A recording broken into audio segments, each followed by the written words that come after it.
שם קורה דבר מעניין, לא בפעם הראשונה, אז כמובן יש את האתגר להגיע ראשון ולעמוד במשימות ולעמוד במטלות ולעשות את המסלול בזמן הקצר ביותר, אבל יש גם עוד פרס, פרס ההתמדה והנחישות, מוענק מדי שנה לרץ האחרון שמסיים את מרתון ירושלים, והוא מוענק בידי אנשים טובים ומעניינים, ביניהם חיים הלד.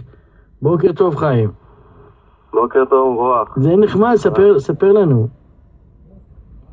טוב, אז האמת היא שהשאפו הגדול באמת מגיע לחנות ספורט הבירה בירושלים, שזה מרכז לריצה מקצועית, כי באמת זה התחיל לפני 4 שנים בעצם, כרעיון נחמד להעריך את ההתמדה והנחישות של הרץ האחרון, שבעצם הוא מתאמץ 4.5 שעות יותר מהרץ הראשון, זה שמגיע ראשון. כן, ומי מעניק? מי מעניק את הפרס?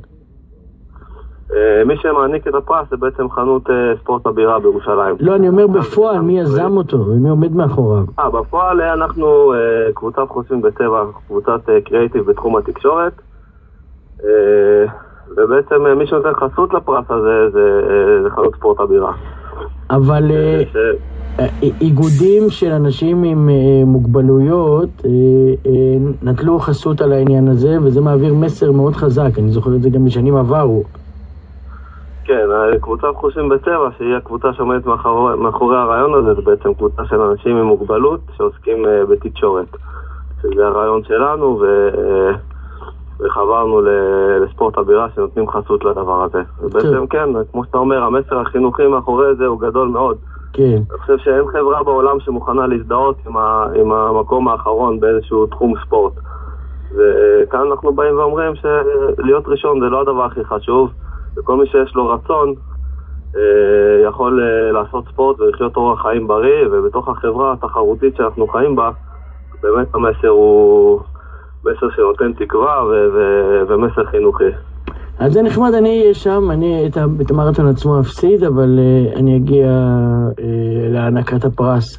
יכול להיות שאם אני הייתי רץ, אז אני הייתי מקבל השנה את הפרס. זאת התחושה שלי. חיים העיקר הוא לסיים, העיקר הוא גם לא להגיע אחרון או ראשון, העיקר הוא נכון, אתה צודק ב100%, וכל הכבוד לכם, באמת כל הכבוד לכם, תודה רבה לך חיים. תודה רבה, בהצלחה לכל הרצים.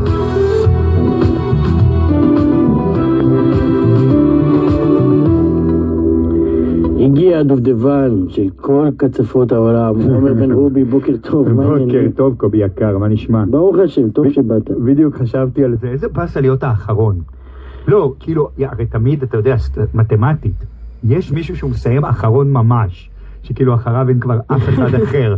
אתה יודע, שהוא יסתכל אחורה, ואין שום דבר.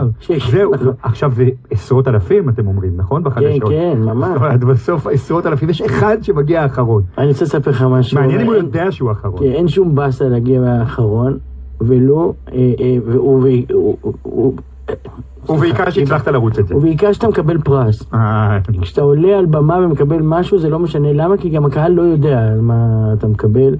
וזה דבר מאוד יפה, אני נחשפתי אליהם לפני שנה, שמעת את השיחה הזאת עכשיו, זה חבר'ה עם מוגבלויות, מאוד מאוגדים, מאוד מאוד מאוגדים. זו קבוצה חזקה שיודעת לעשות דברים, אני אפילו מיודד איתם, והם יזמו את הדבר הזה, מאוד יצירתיים, וואלה נחמד. מה אתה מספר?